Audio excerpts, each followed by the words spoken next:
Késia tem apenas 35 anos e já tem uma história de vida impressionante. Conheça um pouco mais agora. Sempre tive uma certa predisposição a desenvolver doença reumatológica. Com 5 anos de idade, eu fiz um tratamento para reumatismo. Eu desenvolvi o reumatismo, fiz o tratamento todo com medicação homeopática. E aí, passou-se um tempo, eu já não desenvolvi mais nada. Passei a minha infância e adolescência sem sentir nada. Aí, quando eu tive mais ou menos 17 para 18 anos, eu comecei a sentir algumas dores nas articulações. E aí, como todo adolescente, nunca procura médico nem nada. E com os 25 anos, procurei o médico novamente e aí ele veio com o diagnóstico de artrite reumatoide. E aí sim que eu comecei a fazer realmente um tratamento, tomar medicações para artrite reumatoide. Eu nunca tive nada muito mais sério do que isso nessa época. E aí, fazendo o tratamento, nas indas e vindas do médico, ele sempre pedia exames, e aí num desses exames, que foram os exames de sangue que eu fiz mais completo, um hemograma completo e tal, aí ele veio um diagnóstico com o diagnóstico de lúpus. E aí eu nem sabia o que era o lúpus na época, né? Que aí foi quando ele me explicou que era uma doença autoimune e ela poderia desencadear vários tipos de doenças. E aí eu comecei a ler também a respeito para saber, me conhecer, né? Foi quando eu comecei realmente a me conhecer, conhecer o meu organismo e saber o que estava acontecendo comigo. E aí eu comecei a perceber, lendo, né, sobre o lúpus também, eu percebi que as reações, elas variam de paciente para paciente. Um paciente, ele pode desenvolver artrite reumatoide, que é um dos sintomas do lúpus, como pode desenvolver alguma doença neurológica, como pode desenvolver, por exemplo, uma insuficiência renal, que é um dos, assim, mais comum em alguns pacientes e é assim, um dos mais grave também, né, em relação ao lúpus. Eu tomava bastante medicações, né, esse tratamento, eu tomei bastante corticoide, né, só que via oral. E assim, mas sempre tomei em doses mais fraquinhas. Quem tem, assim, geralmente o lúpus como uma insuficiência renal e tal, sempre tá indo e voltando do hospital. Internações, volta para casa, volta à internação, volta para casa.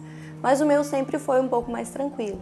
Fazendo tratamento, numa desses controles que eu fazia, fazendo os exames, eu tive também o diagnóstico de síndrome de Sjögren. E a síndrome de Sjögren, ela não é tão conhecida, né? A síndrome de Sjögren, quando o médico veio me explicar, ela sempre vem acompanhada de uma outra doença autoimune, que no meu caso foi o lúpus.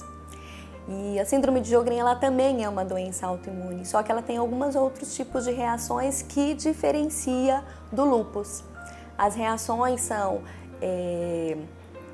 as glândulas salivares, elas ressecam, né? Incha bastante a parte dos gânglios aqui dos lados, tem o ressecamento na retina, né? E aí os outros problemas que é como se fosse o lúpus também, dá problema nos seus órgãos e tal. E também a parte de doenças também neurológicas. Até então eu continuei, eu tinha esses sintomas, tinha a boca seca, tinha a parte do ressecamento na retina, às vezes dá aquela sensação de que você tem areia nos olhos. Então eu tinha todos esses sintomas também. E aí quando comecei a também, foi incluído, né, no meu tratamento algumas outras medicações para tratamento com o Sjögren. Eu sempre tomei assim, bastante cuidado em relação à alimentação, porque eu percebia que, dependendo de algumas coisas que eu comia, eu ficava, assim, eu piorava um pouquinho. Em 2014, uma série de dificuldades pessoais atingiram a vida da Késia. E como consequência, sua imunidade foi baixando e ela começou a desenvolver um problema nos braços. Eu sentia um choque nos braços, de repente os meus braços começavam a formigar e pesava. A minha sensação que eu tinha é que eu ia ter um problema no coração. Então, meu braço começava a coçar e começou a sair umas bolhas, causar umas feridas. E aí eu fui imediatamente para o pronto-socorro. No pronto-socorro relatei que eu tinha lúpus, que eu tinha síndrome de Sjögren e tal. E aí o médico deu um diagnóstico para mim, falou, olha, eu acho que você está com herpes zoster. Eu falei, tá bom, então vamos fazer o tratamento com herpes zoster.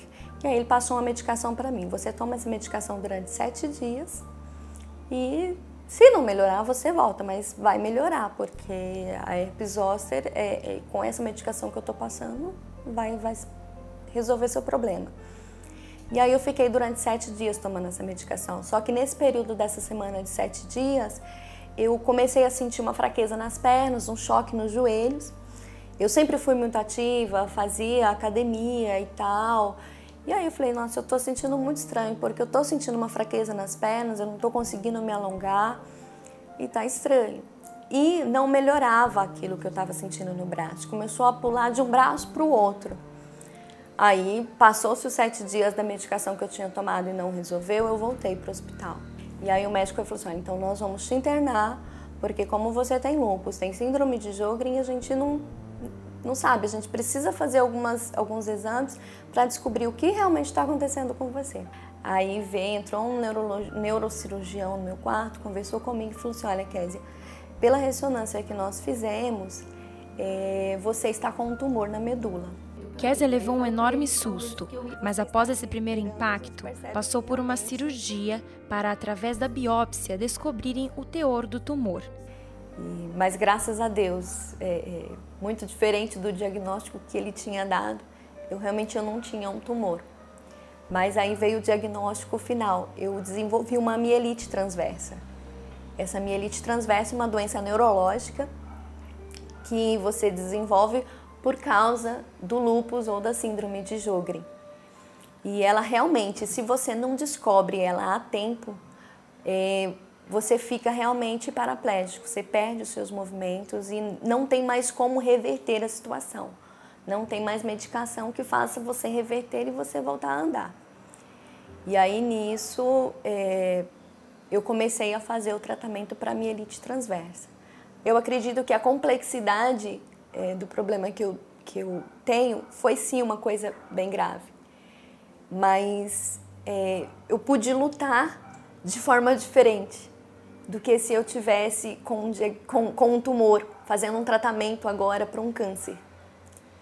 Então, assim, para mim, eu senti muito a presença de Deus comigo o tempo todo.